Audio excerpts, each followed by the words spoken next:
All right. Hey, you guys. Welcome to another edition of the Coalition. We are here, of course, your usual suspects. Our producer, Edgar, is in the house.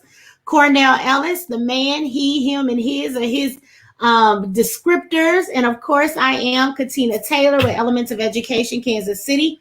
So we welcome you back. I know that you guys probably were trying to find us last week. Like, where were we? What was going on? We switched it up on you guys, but our diehard fans, our listeners that chime in with us, they were able to track us down. So we are excited to be with you. Again, my name is Katina Taylor. I'm with an organization called Elements of Education, Kansas City. I co-founded this organization with my good friend, fellow educator, administrator in a charter school here in Kansas City, Miss Erica Gibbs. She'll be joining us in a little bit. We have known each other as educators for, probably almost 15 years or so. And so I'm so excited. Elements of Education seeks to inspire, connect, support, and engage Black females in the education space. So I'm going to hand it off to Cornell. I want him to introduce himself and tell you about his organization, the Block.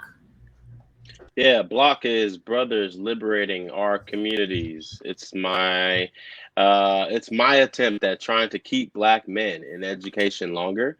We've been working for about 4 or 5 years now, me and myself and the co-founders who are inspired by some guys that were working on this nationally. We know that Black men are only 2% of teachers nationwide, and they also leave the profession at the second highest rate, only behind our Latinx educators. And so it's our goal at the Block to keep Black men inside of educational settings longer. If we can keep them 5 to 7 years as opposed to 1 to 3, all the change that can take place inside of a school, and even keeping some of those Black men as lifelong educators, right? That's the goal of the Block. Happy to be here. Happy to talk about justice and equity weekly with this strong group of people. Thanks for having me. Awesome. And of course, we have to hand it off to the Latinx Education Collaborative founder, Mr. Edgar Palacios. Tell the people who you are, what you do, why you do it, and tell them about the organization. Thanks, Katina. First of all, you can see right through me today because of the bad camera quality that we're dealing with at the LEC today. So just FYI, you see that? Crazy. Again, my name is Edgar Palacios. I am the founder of the Latinx Education Collaborative. My counterpart, Susana Lizarraz, who sometimes you see on the coalition, she is handling one of our committees right now for our upcoming annual conference.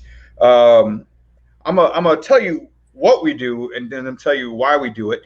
And I probably should tell you why we do it first, but we'll just go ahead and do the traditional route. So we work on increasing the representation of Latinx education professionals in K-12. The reason why we do it is because we believe that representation is so crucial to the development of our students, particularly in terms of what is possible for them, not only in their educational outcomes, but as well as their social, emotional, and just overall outcome. We want to make sure that they have a phenomenal experience. And we believe that by increasing the access that they have to effective Latinx education professionals, we're going to improve those outcomes long term. And so that's why we do it. That's why we're passionate about the work that we do. And I'm always just grateful to be in community with each and every one of you. I enjoy our conversations. I talk when I can. So FYI. You always can talk. Don't do that to us today. And so, of course, my cohort, my partner in crime, my co-conspirator, disruptor, Miss Erica Gibbs just jumped on. Erica, can you hear us? Can you see us? I can hear and I can see you. Can you guys hear and see me as well? We can. So can you introduce yourself to the folks, who you are, what you do, and why you do it? My name is Erica Gibbs.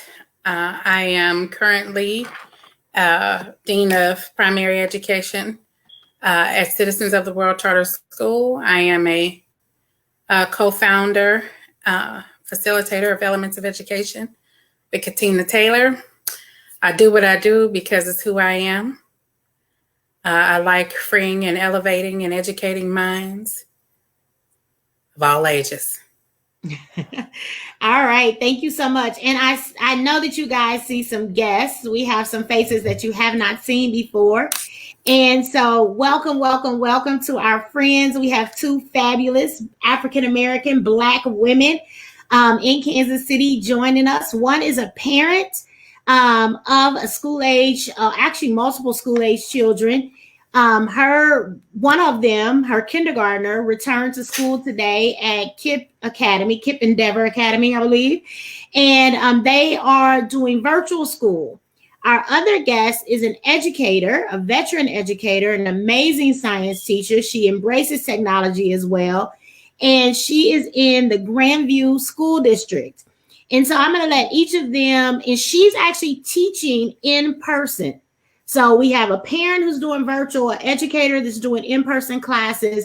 We want to have a conversation around why these choices were made, how they feel about these choices, some of the things that were taken into consideration and or not.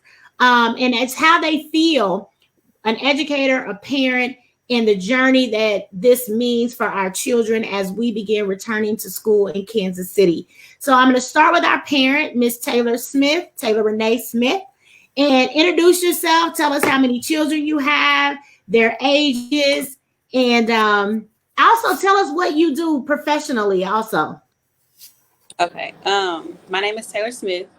I have 3 kids. I have a 5-year-old, a 4-year-old, and a 6-month-old baby. He's turned 6 months today. Behavioral health technician at KBC. I work with children who are awarded to the state or have some type of issue that they're not able to live in a regular dynamic home. So that's what I do on the weekends. And I just started grad school today, so I'm also a student. So I have a lot on my plate. My kindergartner started. Let me go ahead and start with that. Yep. My kindergartner started virtual school today. And initially, when they was asking parents, what do you want to do? They sent out multiple surveys. And I wanted him to go to school personally because I don't really have the patience because I already deal with the kids at my job. So just trying to get him to sit still and work for a consecutive amount of time with another 4-year-old running around and then the baby crying here and there. It's just like, it's probably best for you to go to school so you can get that attention that you deserve at school. So every time they sent out the surveys, I was like, he's going to school. And then they decided, okay, they was going to split the groups up. So he was able to go to school. He was supposed to go to school Monday through Thursday and then not have school on Friday, which was cool. And then at the last minute, they was like, nope, we're all doing virtual. So last week, we all was scrambling around getting tablets and getting all the stuff that we need for him to start school here. And today, when he had class, was late to school in the living room.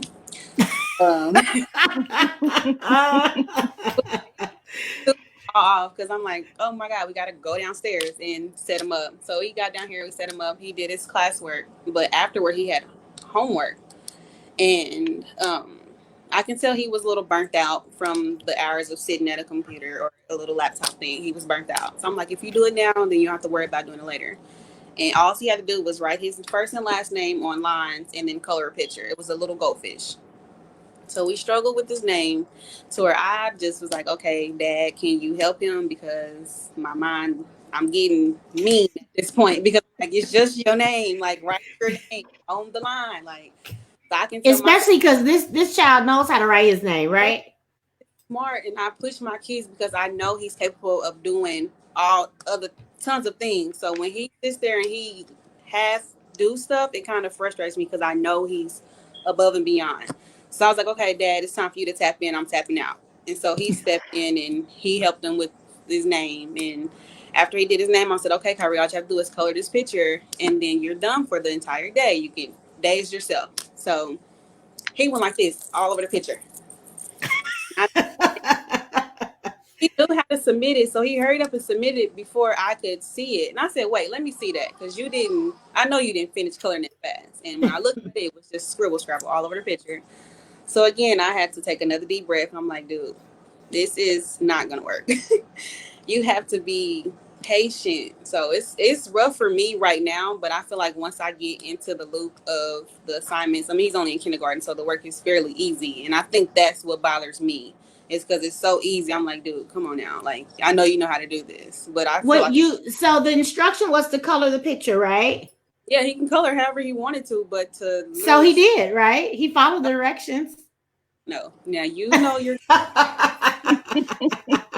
you would have saw the picture that he did, you probably would have start over too. So I actually sent the teacher a text message. I said, "Can you delete that? And we're going to do it again." And he has to turn in by tomorrow, so he has all day to do it. Yeah. So don't put that in there because I know he can do that, and we're going to keep moving forward. I'm not going to make him go backwards because he was tired. So he's able Gotcha. to. Let me stop you real quick and ask you, what are the hours? How long was he sitting at the computer today? Ideally, it was from 9 to 12, but like I said, we was late to the living room, so we got down here at like 9:45, almost 10 o'clock. Ooh. Yeah. But so he sat here from like 9:45. He was able to jump back on. Like he's very tech savvy, so he got right on, and he sat there for probably like an hour before she asked him to get up and go get some socks. They was talking about the difference of objects, and she wanted the kids to go find 2 socks around the house. Either they're alike or different, and have to explain the differences. So that was only they had got up for 2 minutes. She set a timer. Then they sat back down. And then I think they took like another 2-minute break, but other than that, it was just straight through. They only took 2 breaks as the time that we was here, and it was only 2 minutes. Got you. So we heard you say that ideally you would have liked for him to have attended school in person. Did you have any concerns about his health and safety, given the COVID-19 pandemic, the fact that you don't know how other households or families are conducting themselves out in the world, if they're taking precautions or anything like that, or even the teachers themselves, were willing to risk it because you knew you didn't necessarily have the patience, or you had your other children, it just was going to be time consuming? Kind of talk us through how you got to the initial decision of wanting to let him go to school in person. Okay, well, ideally, I'm just gonna keep it 100%. I personally thought COVID was a fake, like until probably like a week ago when somebody that I'm actually cool with, close to, has gotten it and made me go get tested. Because this whole time I'm just like, it's man-made. They're just trying to kill us off. Like I was really blowing the whole COVID-9 over my head. I went to Mexico 3 weeks ago because you clearly tell I didn't care about COVID. So I didn't take it seriously until somebody that I knew personally got it. So ideally, like I said, I wasn't really tripping off the whole COVID thing because I didn't take it seriously. Interesting. So yeah. Okay. Even well, on us too. Even though you was like, I need to wear your mask. I need this. I need that. I'm just like, okay. I feel like we're gonna get sicker wearing these masks than just walking around freely. So I mean, I don't know. So let me give you all some context and some transparency. So Taylor is the mother of my grandchildren. I knew some information, not other information.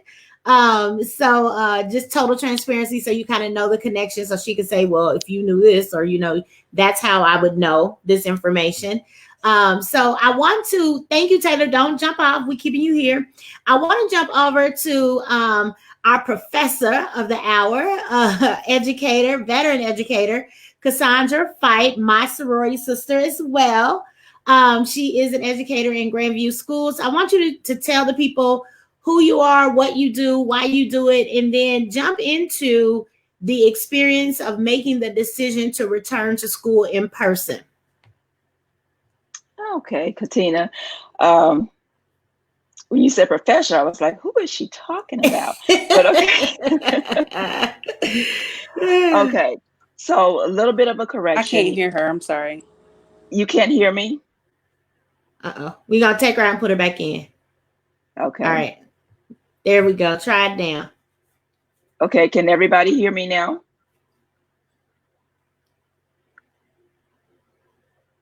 Okay, yep. Great. Yep. All right, good. All right, so a little bit of a correction. Yes, I am going to be doing in-person schooling. However, to begin the school year, everyone is going virtual. Okay. That decision was made. So I will be in the classroom. but my students will be at home, so they will be tapping in virtually. Mm-hmm. And I'm excited about going back into the classroom. Actually, I'm extremely excited about being in that space because it's just much easier as a science teacher to do science classes. Even though I have to do them virtually, I do have access to equipment that I might use if I were doing my actual science classes, and I can actually do demonstrations for my students. It'll just be much easier than, you know, trying to do that at home or trying to assign a video for them to watch. I think the students would much rather see their teacher actually doing those type of things than to watch a video of someone they don't know, just a YouTube video or something like that. So I'm excited about being back in the classroom. I don't know how long it's going to be. I guess the numbers will tell the story on that as to when our students will come back in person. But as I understand it, we will be splitting their days as well when they do come back. So what would that look like? How do you split their days? And tell us what grade level you teach. I teach 7th grade science. And to split their days, half of the students will come on, say, a Monday, maybe a Monday, Thursday, and the other students will come on a Tuesday, Friday. And then everything would be online on Wednesday, as I understand it. Now, for right now. So we haven't gotten the final of that yet. They're still putting that together. We don't actually go back into the building until the 24th. So plans are still being made. So it may change up by the time we actually get there. So do you feel comfortable as an educator being asked to return eventually to in-person classes? How do you feel about that? Do you have any concerns about it? If you do, explain those. If you don't, tell us why not. I have to be honest, I do have some anxiety. I do. With my age, okay, that makes me a little bit anxious. And like you said, you don't know how people are treating this, whether or not they're taking it seriously or whether or not they're just kind of blowing it off, and what the habits are in the different families in the different homes. So there is some anxiety there. But as long as we are using the PPE in the way that we should, I am definitely going to be on that with my students when they come back in, that this is what you need to do. You need to wear your mask. You need to keep that distance. My administrator is really behind us on this, and he's serious about having the students use the PPE and to keep that distance. And I'm not even sure how we're going to move them, or if we're going to move them. That is something that we're talking about as well. So as long as that is taken, care of, everybody sticks to that, I'm, a little bit anxious, but I'm okay with it. That's awesome. I have made some recommendations. I've been pretty impassioned about the reopening of schools. And I have clearly said that I think all the schools should have remained closed for the entire school year, that teaching students should not be doing any testing this year, that salaries should be frozen, no new enrollments accepted, and that there be a prohibition or mandate given to the states not to cut district and or charter school funding in lieu of all that we are going through right now, that everything should just be frozen as it was for last year. I want Erica to chime in. She is a charter school administrator, so she's in charge of facilitating a process for her educators to do virtual and or in-person school But then in addition to that, she's also a parent whose child will be going to school in person. So Erica, we're going to open it up and let you chime in and tell us what you're thinking, what you're feeling. Do you have any anxieties? How are you preparing your child for the return of school? Well, it's a twofold deal. My daughter, she's going to a private school, so it is a much smaller setting. I would rather, I'm excited for her to go back to school because I feel like she needs it. She needs the social interaction. And, you know, we struggle, you know, for us to get lessons done, it takes us hours to get 2 pages of a workbook done, or, you know, trying to get the book done because we just go at it. And it's really challenging as a parent for me to just be my daughter's teacher when that's not, you know, kids don't necessarily see you in that role. And so it's been a real challenge, you know, trying to do it here at home and for me to work because I have to, like, I am a school administrator and I manage a team of 16 people and, you know, I have meetings and things all day. So even just trying to schedule work and then balance work and trying to teach and do all that has been a challenge. And then for her, she's an only child. So there's no other children in the house. So socially, she's not getting, you know, what she needs. And, you know, the amount of attention that I can give her throughout the day is limited. And so it's been a real challenge. So when it came to going back into the classroom, I initially was like, no, you know, she's not. And then she's able to go to the school that I really wanted her to go to. And they told me that they were doing it in person. And I had the option. I still have the option to do it virtually.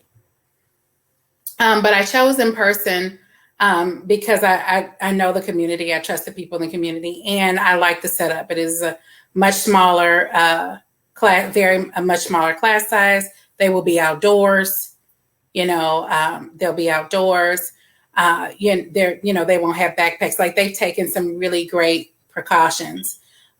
You know, and should anything happen, we have a whole outline of if, you know, they'll keep us informed if anybody has COVID in the community and all of that. So right now it feels okay. I'm excited. I'm excited for her. You know, and she needs it. My daughter has some extra academic needs, I think. So I think she needs that in person and from somebody other than her mom, you know.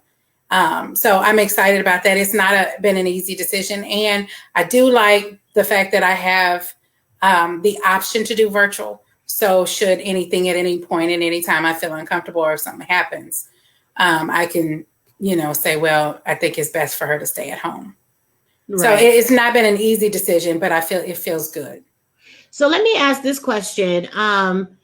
Ms. Fight, were the students given the option, or did the district just make the decision that to start the year out virtual, then phase into this in person? Or was it, hey, you guys have an option to do in person or virtual, and the majority decided, you know, we're going to do virtual, and it just made sense for them to go ahead and do virtual? Kind of what did that process look like for your district? Okay. Our families were given the option to do virtual or in person. The students who have or the families who have chosen virtual, I do believe they have to do that for a semester, I believe. And those students will do that virtual option for that entire period, whether it's a semester or whether it's a quarter. I really think it's a semester. The students who have chosen to do in person are the students that I will have, or that we will have as the Grandview staff. The decision that everyone will start virtually has to do with the positivity rate in Grandview. Mm-hmm. And so that's what that was all about. So I do know that the families were given that choice to do virtual or in person. And I don't know what the breakdown is. I don't know how many families have chosen virtual and how many families have chosen in person. I don't know what that is. I'm curious though. Absolutely. I would be curious as well. I think all of you have mentioned some things that I hadn't thought about. or that I have, but I thought, well, you know, the cost outweigh the benefits. So, you know, hearing about the social and emotional needs of children, like I'm well aware of that. I think it's important. However, at the same time, I'm like, man, their health is much more important and they can figure this out. Then I think I heard, you know, hey, the frustration level, even though there are two parents in the home, I just may not be equipped to do this to the best of my ability so that it benefits my child. So that's why I was looking to opt into in-person school. So those are some things that kind of like raised, you know, the red flag or kind of hit my radar screen. I want Cornell to chime in based on what you've heard from a parent's perspective, educator's perspective. Cornell, you have a child that's not yet school age, but we may get down the road and you then eventually have to revisit this and make decisions. What are your thoughts around this return to school and how different approaches are being handled, be it at the charter school level, the district level, or even the private school level? Mm-hmm.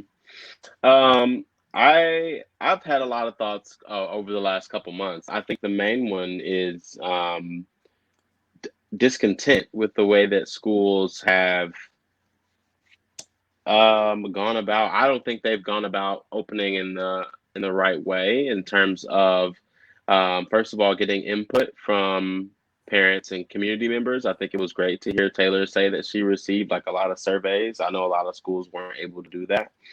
I think another piece of this another variable in this puzzle are the socioeconomic statuses and the demographics that our students belong to, right? I think that the story for students in suburban areas or in rural areas may look different for students inside of urban areas. The type of exposure and the way that the virus transmits itself could look different and act different from school to school, from community to community. So I really think it depends, and it's really up to local leaders and it's up to local school leaders to be able to choose for their community, for their students, and for their families what's best. Now, that being said, it's the same for students and families. I think it's up to parents to also decide what's going to be best for their students. If you know that you're around someone that's in a particularly vulnerable situation, maybe schooling in person isn't the best option for you. I know that my son is in school age, but he's daycare, and daycare was another thing that we had to consider, right? Where the person that was running the daycare was an elderly lady, and we had to really consider whether or not it was worth that exposure because of the personal relationships that he experiences through daycare. Luckily, there's only like 2 or 3 kids in his daycare, so we feel very safe with him being there on a regular basis, which is a great help for us. But I think there's so many nuanced factors and variables when it comes to the different types of communities. For people like myself who are working, who also have kids who need daycare and need our students to go to school so that we can continue to pay the bills. That might not be everybody's case. So I just really encourage families to do what's best for them and not to feel like they are at will of a school leader or of a mayor or of a governor. And that actually you do have the tools and you do have resources in your community to be able to help your kids. Will I lose you, Cornell? Oh, no, there you go. All right. Thank you. No, thank you for those remarks. I appreciate it. I was looking in the chat at the same time you were talking. It looks like you guys answered the question. So PPE is personal protection equipment. So that's the mask, that's gloves, that's sanitizer, that's all the things that have been recommended by the CDC to keep us safe during the pandemic. It's really interesting to me that as we start opening up doors, who's going to foot the bill? You know, is it going to be disposable equipment that we use? Is it going to be reusable? If it's reusable, how will it get washed and sanitized and issued back out? Does it, you know, if they feel like it's been washed, can it go to any kid, or does it need to go to the same kid? You know, those types of things. When we talk about the virtual side of things, then I have a different kind of concern. So prior to COVID, we were cautioning parents about the amount of screen time that children had. So be that television, be that video games, be that YouTube, be that tablets, be that cell phones, we were cautioning families about so much screen time. And immediately when COVID hit, spring break, we said, oh my God, we have to go to virtual education. And we flooded homes with technology. But no one is now having a conversation about how much is too much. How long do we expect children to sit still? Well, we know that in a learning environment, we said that they're hands-on, body kinesthetic, boys need to move more than girls oftentimes. All of this stuff. Now we say sit in front of a computer that we have no idea what it's going to do to your brain over the long term. What say you as a parent, Taylor, that has a kid now that has to sit in front of a screen? I even think about radiation output as well. Yeah. Like, we don't know.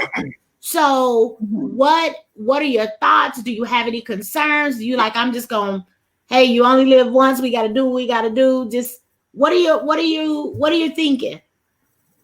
I feel or like, have you given it any thought? And that's fair too, to say, you know what, we got to get this done some way.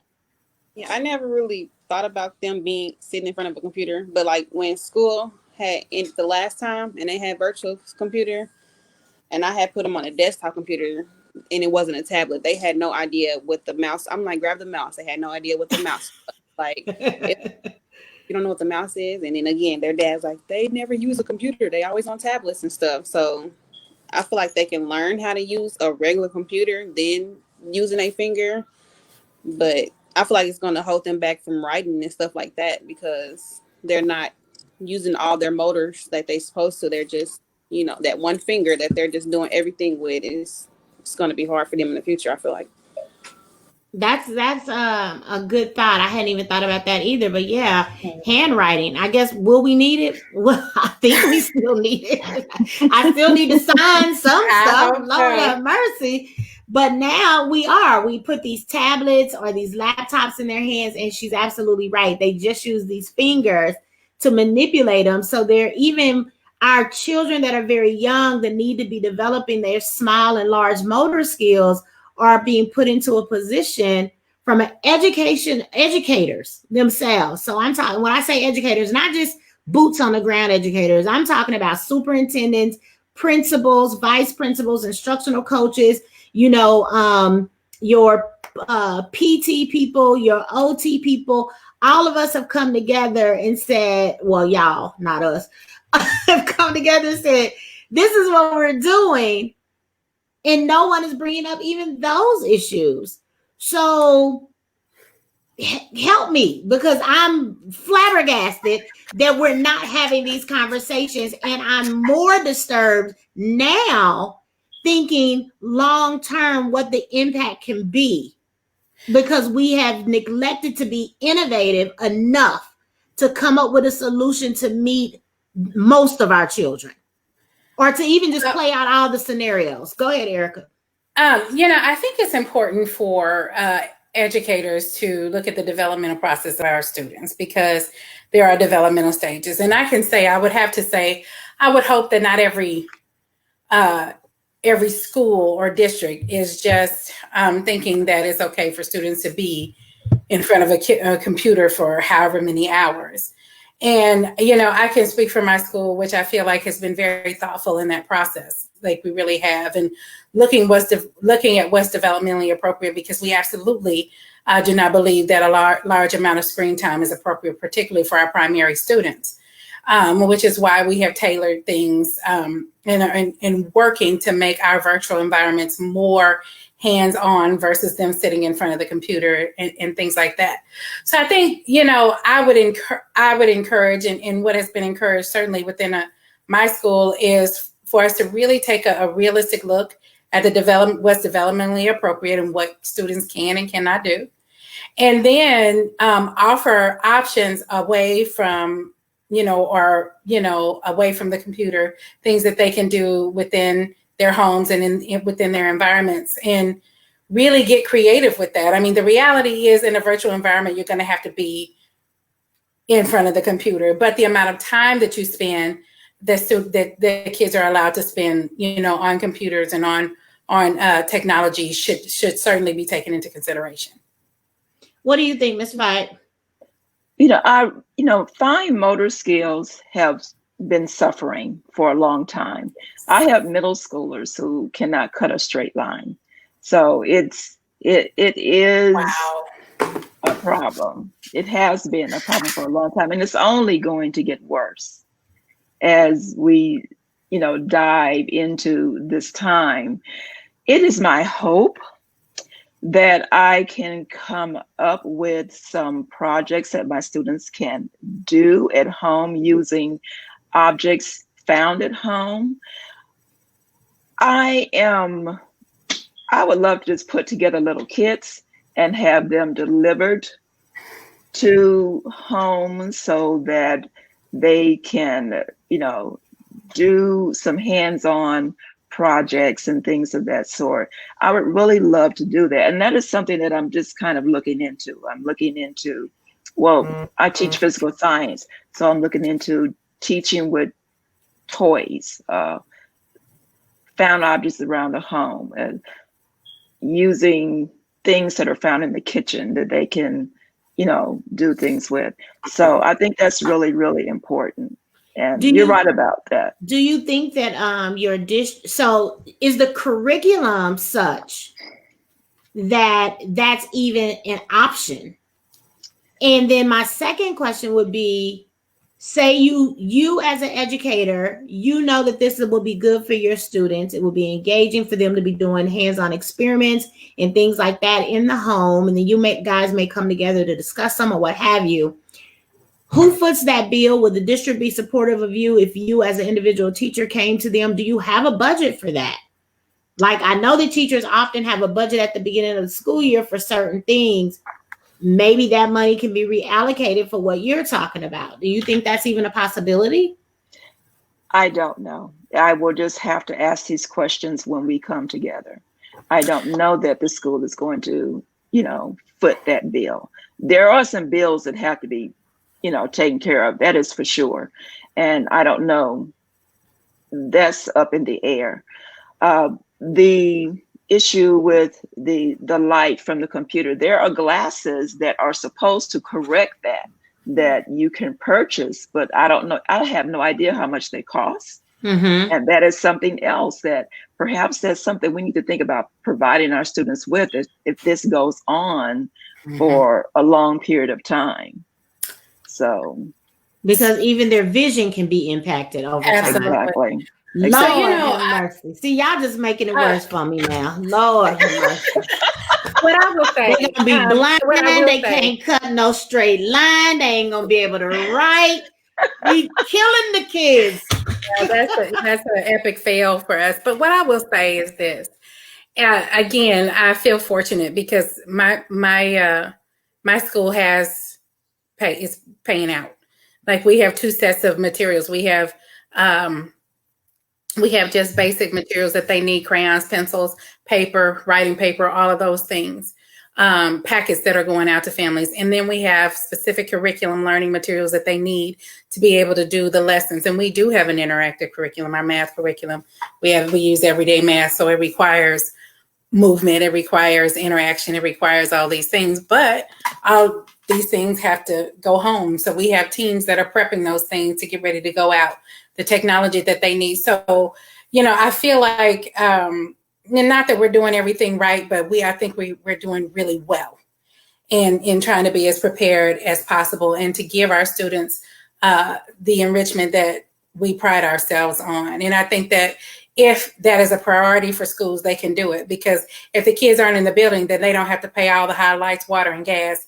They don't have to, there are some spaces that are being cut, and so if we're giving the kid, if quality is what we're interested in giving our children, then we'll find the money and make it happen. We have looked into, considered having volunteers for manipulatives such as Legos and those types of things that you would need to orchestrate different lessons. So, there are ways to make this happen. Lessons that involve, like you said, going outside, making art projects from outside, going outside and doing outdoor art, or, whatever the case may be, on any level, it can be done. just have districts that just have to do it. You know, we found the money. Let me ask this question, and I want to ask this of Taylor, and then Cornell, you can chime in as well.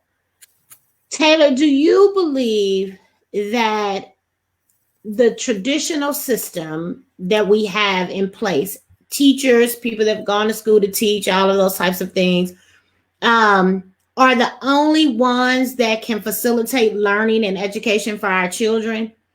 And is the role of parents, say that every school in the country shut down, do you believe that parents could adequately educate their children? She's shaking her head. Unmute though and use your words. Look, use your words, girl. Use your words. I say no, and this ain't even just for me and my kids, but I don't feel like, because okay, I have a little cousin who's on the spectrum, and she has a mother who's of age and really hasn't been in school for years. So a lot of times when she has questions or help with homework, she calls me, which is fine. But now that she's home with her, she still doesn't have the answer she needs to her problem. So she's not even getting the school help, and I ain't able to help her at the moment because I have a lot on my own plate. So I just feel like the kids as a whole is just gonna be jacked up. Interesting. Right. I'm a reserve comment. And I'm gonna switch it over to Cornell. Cornell, what are your thoughts on that particular question, or those couple of questions? I think this is an intricate problem that has like a layer. The short answer is no. I don't think that parents have not the ability, but parents don't have they don't have the pedagogical knowledge, I think, first and foremost, and I think they didn't experience a positive school environment a lot of times, right? Like, I think so many of our lower socioeconomic status and people of color had traumatic experiences in their own schools and are now working in spaces that don't involve academia exactly for that reason. When we talk about school structures themselves being oppressive, they were oppressive for our parents as they were for us. And so while I do believe that, no, they may not have the skills or they may not have the knowledge to be able to help their kids out at all times, I also think that there's ways that we could get it to them or start to rethink what those skills are, and think about what exactly does professional or academia knowledge actually qualify as. I think parents have a lot to offer, maybe just not from the school lens. Ms. Fight, what are your thoughts on those two questions? I think our parents have a lot on their plate. One of the things that we are trying to make sure that we do, as far as my grade level, is to make sure the work is something that the kids can just complete. I just need my parents to make sure the kids complete the work. They do something. It doesn't have to be perfect. I just need them to do something so I can see where the gaps are. So I can see how I need to help them. And that is the thing that I need my parents to do. At this time, I don't really think my in-person teaching is going to be that different from my online instruction. I'm going to try to keep them as seamless as possible because I don't know what's going to happen down the road. I don't know if they're going to come in and have to go back out. So the same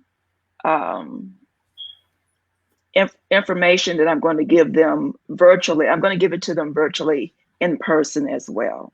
We will talk about it more. We'll do some more hands-on, hopefully, with the students if they're in person, but it's not going to look that different. And the reason for that is I want the children to be able to do the work at home without bothering their parents. I just need my parents to make sure they get it done, that they do something. I have a question. Okay. Yes. Yes. For the teacher, is your availability the same as if you had a regular in-class schedule? as it is that you don't have them? So like, or do you have more availability now to answer questions for kids that do struggle? Okay. What our plan is on those days that we are not teaching, that we are going to provide small group sessions, and those will be scheduled depending on need, or if students have missed a class for whatever reason, the makeup will be on those days that we're not. When I say not teaching, what I'm saying is we don't have a scheduled class session. The sessions are going to be small group sessions and help for those students who do need a little bit more hand holding. So that is our plan right now. So we will be available to the students all week long. Even during last school year, during the past school year, we were available to the students all week long. I, purposely got a Google Voice number so that my parents could call me, and my students could call me. Some of my parents would, just say, well, call the student. They would just give me the student's number so I could call the student, So yes, I will be available to my students. Katina. Yes. I would like to say, because I've talked to several parents throughout this process, and, parents are anxious, and very anxious and concerned about their ability to really support their child through this process. And I've heard, I've had several of them. One parent, she simply said, when are we going to be back in the building? I'm not a teacher. I don't know how to teach my child. Like, this isn't what I do. And, after outlining the dynamics of the home, I've got to go get my husband to work. I've got to come, I've got this younger kid. I've got to, and I've heard from several parents who say, I've heard those that say, I'm not a teacher. This isn't what I do. I can't do this well. I've heard others say, I don't have time. So I agree that parents do have a lot on their plate, and, them feeling like their ability to do this and do this well, that they don't have it. And I think that is a big part of the problem, and I can speak from a parent's perspective and an educator feeling like I'm failing my kid because there's so much going on in life. Not that I can't do the job. It's just that the way life is structured, I'm having a hard time. And I hear that, and I respect that. I am concerned that we have that mindset. I'm concerned because to hear parents say, I'm not a teacher, when my belief is that all parents absolutely are teachers and have the ability to teach a child anything that they need to teach them. I think that after spring break, many parents found that they could do it because they had to do it, despite and in spite of a broken system. What I believe wholeheartedly, however, is that we have, as the education profession, those of us that have reached pinnacles in our own educational endeavors and professional lives, that we are guilty of contributing to deficit thinking as it relates to our parents. When I think about what employers say in regards to the skills that people entering the workforce don't have, which generally are soft skills, time management, communication, those types of things, we can teach that. We absolutely can teach that, model that, all of that. The employers are saying, and then they can do the other part with the technical skills. So I think being in an oppressive environment, such that is the United States, that has taught us to devalue what we have to contribute as a collective group of people. And I'm not just talking about Black people. What I'm talking about is all of us who are consumers that make the 1% consistently richer. They had to program us to think that we are not capable of doing certain things. And I think that we've fallen prey to it because we have evidence to the contrary, especially Black people. Going as far back as to chattel slavery, we taught our children. Emancipation Proclamation came, we taught our children. Jim Crow came, we taught our children. We've always been capable of teaching our children.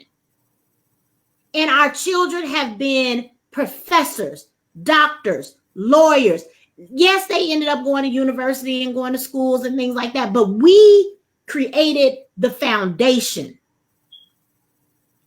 And I just think that we have bought into a lie about ourselves and our ability, that now we think the only way that our children can be educated is in a system that is broken and wasn't serving them anyway. Miss Fight, Miss Fight, how long you been teaching? Oh, wow. I've been teaching about 20 years. Yeah. And she said she has middle schoolers that can't cut a straight line. Now that's a basic. That is a basic. And parents gave that basic task to educators. First grade teachers like me, kindergarten teachers. We failed them. Yeah, that's what I'm saying. The parents had a role. You know what I'm saying? The parents had a role, but they trusted those who they think are professionals. Now they in 7th and 8th grade, they can't cut a straight line. They can't cut. Yeah, that's not okay. Yeah. That's a problem. That is a problem. How do we continue to believe in something that's broken anyway? Help me with that, y'all. Well, what you're talking about didn't just happen. It has happened over several years. Because I'm much older than any of you. And so I remember, going to school. I remember being taught by my mother, by my aunts, by my grandparents, skills. When I got to school, I could read, I could write, I could do all of those things. I, did not go to kindergarten. I went straight into 1st grade, but I could do all of that when I got there. So yes, we can teach our children. I don't know where it happened, but somewhere over the years, we have just kind of let that go. We have not been doing that. And what I'm asking my parents to do is to make sure, I'm asking them to teach them. And I can do that. I will do that. But I do need you talked about time management. I do need you to instill that in your child to get the work done. Even if it's wrong. Even if it's wrong. Yeah. Erica, go ahead. I know you're going to give me some pushback. You said something. I'm sorry. No, you're good. We need this. You said something that just really, you said your mother and your grandmother, like there were multiple people teaching you. Mm-hmm. There were multiple people in your space. And I will tell you from experience and then just from other conversations, that's just not the case. For me, I know I can teach my child, but when I have to work, I have no fault. Like there is no one else to give her who's taking the time, who has the time, the ability. So the village that played a part in that is not the village anymore, which is another reason why parents feel the way they feel. Parents have so much on their plate, and it is hard. It is really, really hard.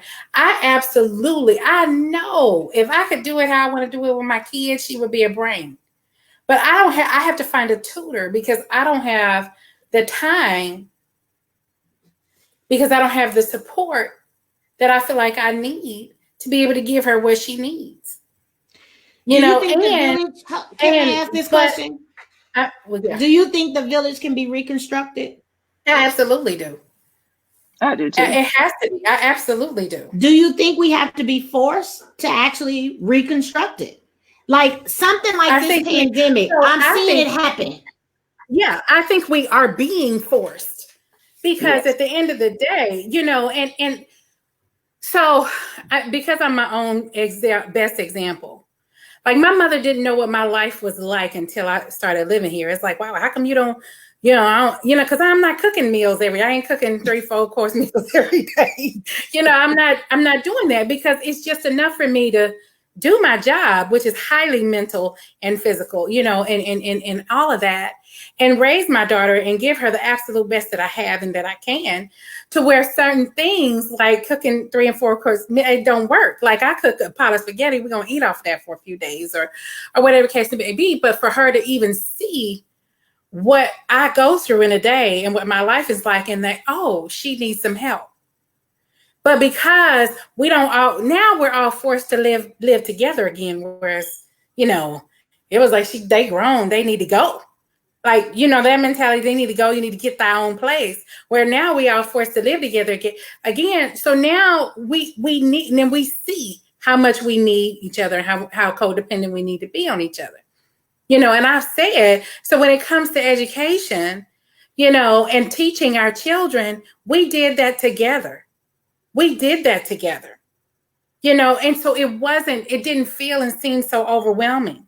We wasn't killing ourselves and, you know, doing all these extreme things because we didn't feel so alone. And I guess that's my point. I think that we can rise to the occasion if and when we need to.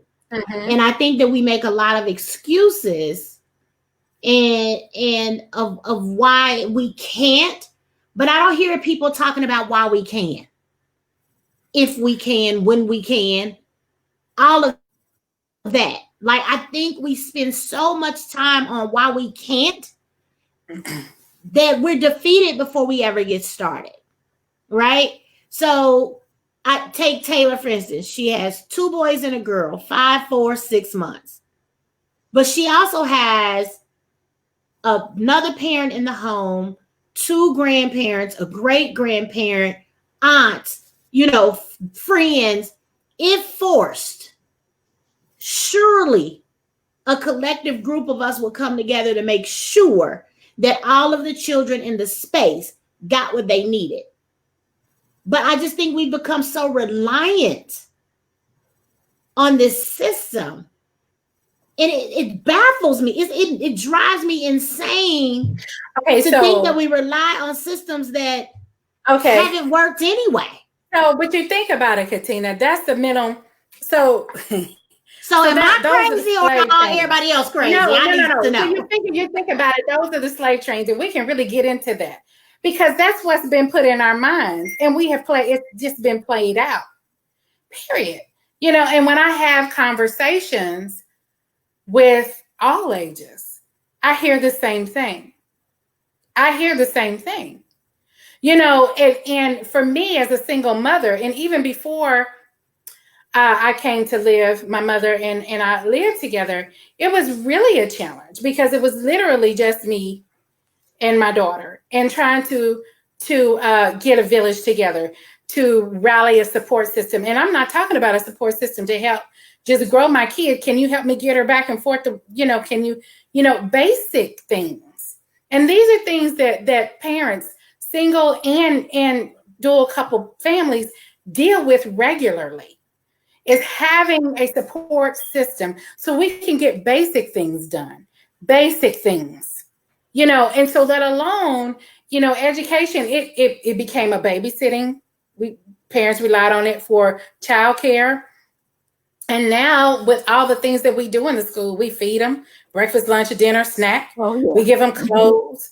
We give them, we have, it's like a one-stop shop, and then you take that away because parents already don't have the support. So now you take that away and it's really overwhelming, but now we're also being forced. I got to move in with so-and-so. I have to, because we can't pay our bills. We can't do all those things. So we're being forced to do it, all over again. So I absolutely believe that we can have the village again, but we have to understand the importance of it. Our minds have to change. We have to start, unraveling and unlearning a lot of stuff, and that's a hard process in and of itself. Taylor, you're right. It is a very hard process. We really got to decide we're going to restructure our lives. That's basically what it comes down to. Yeah, and I think about this, you teach them, give a man a fish, you feed him for a day, you teach him to fish, you feed him for a lifetime. Right. And so when we've been giving and giving and giving, we haven't taught people to figure it out, problem solve, which is one of the major 21st century skills.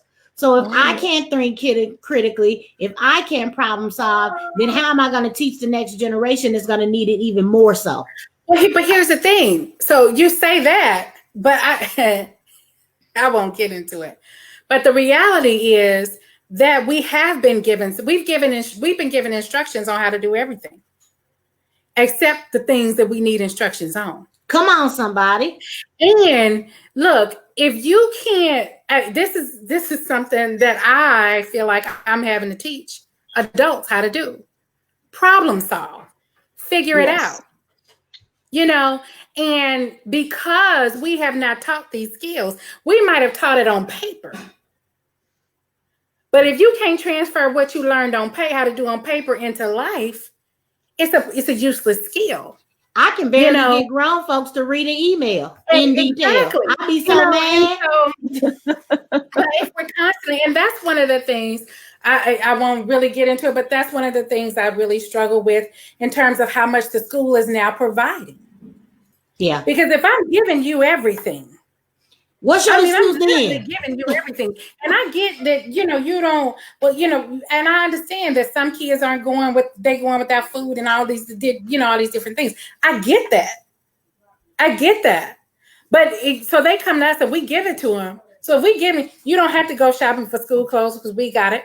You don't have to go, don't worry about it. We'll feed them breakfast when they get here, lunch when they get here, dinner when they get here, before they leave. You don't have no toothbrush. We'll get that. I don't have any clean clothes. Well, that's all right. Bring them in. We'll take them and go wash them for you. I'm telling you. So if we're doing all of these things for you, what you got to do? No wonder why you want them to come back to school. That's all I'm saying. That's all I'm saying. That is true. That is true. We got to reposition ourselves. We got to think differently. So Taylor, I want you to bring. Is Kyrie available? Is he presentable? Yeah, let's put Kyrie on. Let's ask him about virtual learning. Oh, that's great. Give me a moment. He's coming. That's okay. Yeah, I don't know. I'm struggling with all of this. I'm struggling with the health implications. I'm struggling with the brain development, the body development that our children may or may not get. I'm trying to balance that with the needs of families, parents, single parents that may not be literate, maybe disabled, may not have a support system, whatever it may be. It's a struggle. So, hi, Kyrie. How are you? Good. So I want you to tell me and my friends, and then there's a whole bunch of other people watching us. Can you tell us what you thought about your first day of virtual learning? Did you like sitting in front of the computer all day or for a few hours? For a few hours. Did you get tired? Uh-oh. Oops. There we go. Did you get tired? Oops. Uh-oh, we lost them. Hopefully they'll tap back in a minute. But yeah, I want to hear, that's something we don't do enough of. If they have the words to say how they feel, what they think, what they need, what they don't need, I definitely want us to make sure we're asking those questions. All right, there he is. He's back. Sorry. So did you get tired today sitting in front of the computer? Use your words. What? Yes. How do you like to learn? What would you like to be doing to learn? Writing my name. Say that again. Writing my name. Oh, I heard you didn't like that today. Would you rather be in school or would you rather do schoolwork here? I'd rather be at school. Why? School is better than home. It goes better than home. Why? Because school is where I go be smart. Oh, school. So are you not smart when you're at home? Yeah. I think you're smart all the time. I think you could be smart no matter where you are, right? Come on, don't me Google.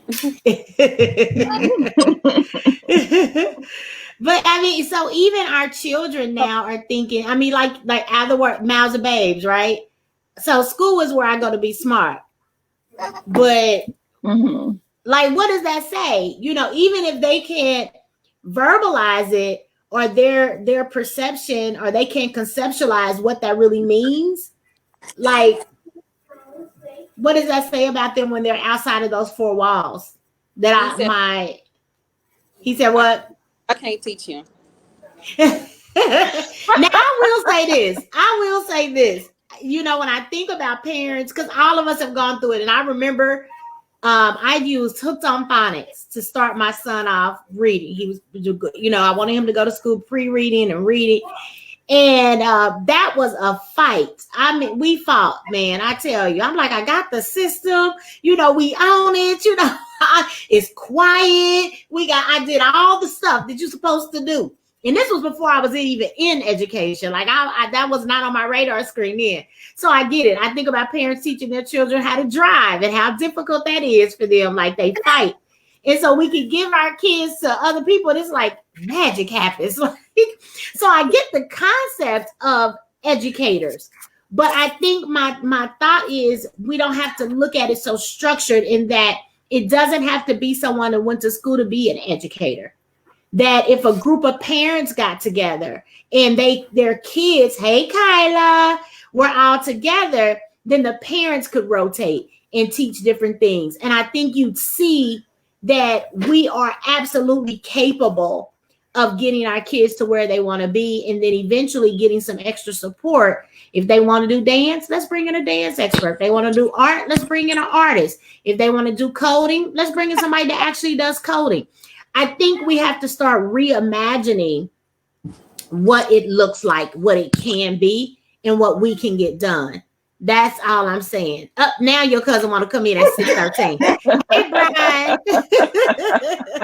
We about to done. It's right. We about to wrap it up. I do want to thank Miss Fight. I want to thank Taylor. I want to thank Miss Kyla. Hi, Kyla. And she's sneezing.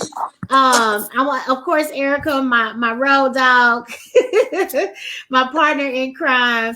My producer, Edgar, he's behind the scenes. He had to step out for a minute.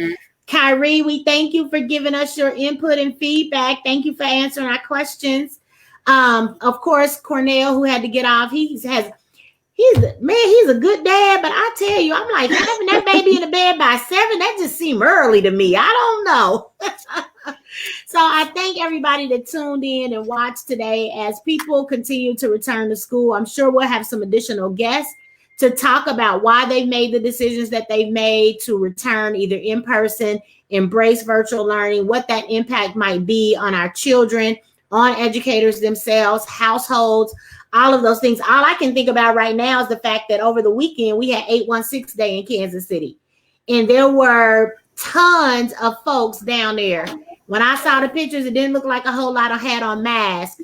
So now you have adults returning home with their children who may ultimately test positive for COVID, or they may be asymptomatic and carrying it. And in September, we may open up the doors of schools. What might that look like?